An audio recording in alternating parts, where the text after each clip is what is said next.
நம்ம சிவாய வாழ்க வளமுடன். எல்லோரும் நலமா இருக்கிறீங்களா? பார்த்துட்டிங்கன்னா நம்ம வரைபடத்தினால ஒவ்வொரு சக்கரம் வெளிப்படைகிறத பார்ப்போம். நம்ம இந்த தடவை வந்து அநாகத சக்கரமும் விசுத்தி சக்கரமும் வெளிப்படைகிறதுக்கு நம்ம வரைதல் மூலிமா இதை வரைஞ்சால் வெளிப்படையும். அந்த மாதிரி ஒரு படம் பார்க்கலாம். பார்த்துக்கோங்க, நான் ஏற்கனவே வரைஞ்சி வச்சுருக்கிறேன். பாருங்க, இதை வரைய முடிஞ்சால் நீங்கள் வரைஞ்சிக்கோங்க. சரிங்களா? இதை எப்படி வரைகிறது அப்படிங்கிறத இதை போல் வரையணும். சரிங்களா? ஒரு 2 ரவுண்டு, அதுக்கு கீழே 2 ரவுண்டு, அதை ஜாயிண்ட் நம்ம வந்து அதை ஜாயிண்ட் பண்ணிடுறோம். அதுக்கப்புறம் 4 இதழ். சரிங்களா? 4 இதழ் சுற்றி 4 இதழ். பாருங்க, இப்படி போடுறேன். இது ஒரு 4 இதழ் கொண்ட பூவு. அதில் சுழற்சி சுழற்சி சுழற்சியாக வந்து சின்ன ரவுண்டாக,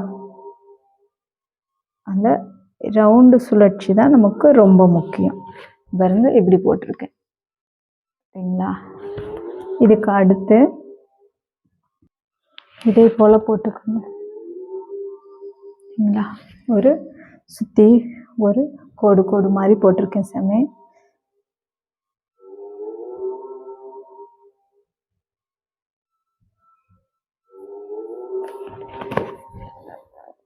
புள்ளிகள்.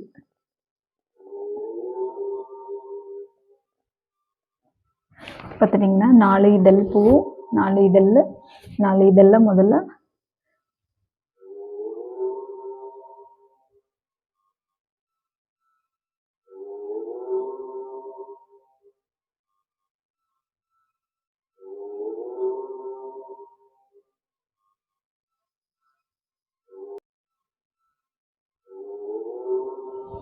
இதெல்லாம் புள்ளிகள் வைத்திருக்கேன். பாருங்க,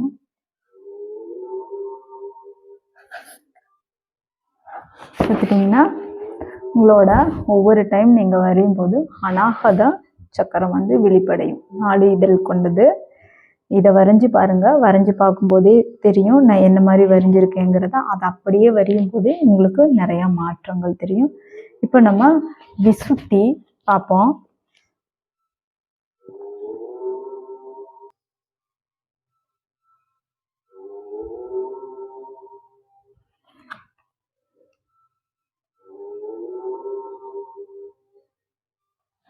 இதை போல் வரைஞ்சிங்கன்னா உங்களோட விசுத்தி ஓப்பன் ஆகும்.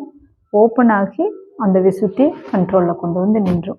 பார்த்துக்கோங்க, சின்ன சுழற்சி இப்படி சின்னதாக போட்டுட்டு இப்படி ரவுண்ட் ரவுண்ட் ரவுண்ட் ரவுண்ட் ரவுண்டாக போட்டுட்டு அப்படியே ஒரு காற்றை போல் பெருசாக, ஏன்னா தொண்டை பகுதினா ஆகாயம், ஆகாயம் காற்று, ஞாபகம் வச்சுக்கோங்க. அதனால தான் அந்த இதை வரைஞ்சால்தான் நமக்கு இது ஓப்பன் ஆகும். இதுக்கு படமோ வேறு எதுவுமோ கிடையாது. ஏன்னா இந்த மாதிரி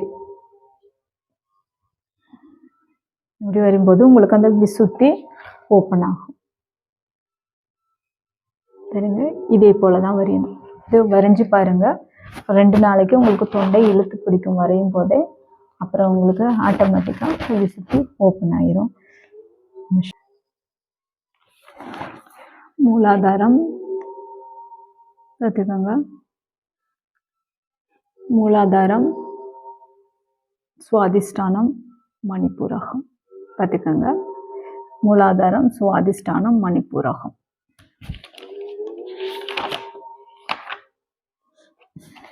இது வந்து கர்ப்பப்பை பிரச்சனை இருக்கவங்க இந்த சக்கரத்தை வரையலாம். பெண்களுக்காக கர்ப்பப்பையில் பிரச்சனை இருந்தால் இந்த சக்கரம் வரையலாம்.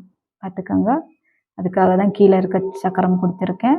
5 கொண்ட இது பெண்களுக்கு உண்டான சக்கரம்.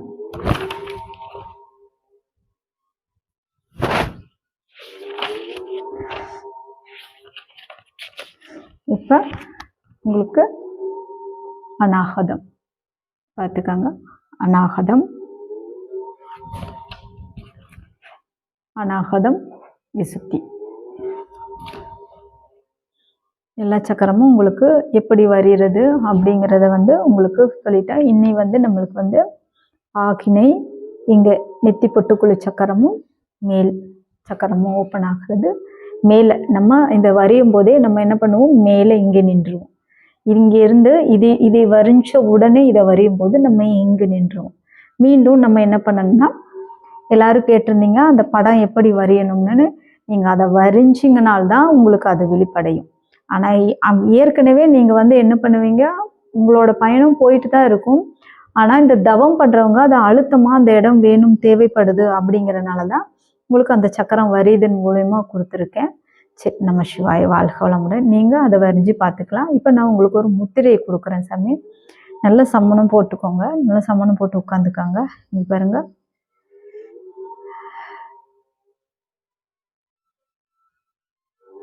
இந்த முத்திரையை இங்கே கையில் வைக்கணும் சாமி. கீழே நம்ம அதாவது நம்மளோட சமணம் போட்டு இந்த இடத்துல சிம்முத்திரையை வச்சுட்டு எப்படி உட்காருவோம் அந்த இடத்துல வைக்கணும். இந்த முத்திரையை வைக்கும்போது இதோட நன்மைகளை நீங்கள் வந்து நிறைய வந்து புரிஞ்சுக்கலாம். இந்த முத்திரையை வச்சுட்டு 1/2 மணி நேரம் உட்காரணும். உங்கள் உடம்புகளில் எந்தெந்த நரம்புகள் விடுதலை ஆகுது, என்னென்ன நடக்குது அப்படிங்கிறத நீங்கள் பார்த்து தெரிஞ்சுக்கலாம். இன்னொரு உங்களுக்கு பயிற்சி கொடுக்குறேன். பாருங்க, கையை மாற்றி வச்சுக்கோங்க. இங்கே பாருங்க, இங்கே பாருங்க, இப்படி மாற்றி இந்த போல் இங்கே பாருங்க, இந்த விரலும் விரலும்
நம சிவாய வாழ்க வளமுடன்.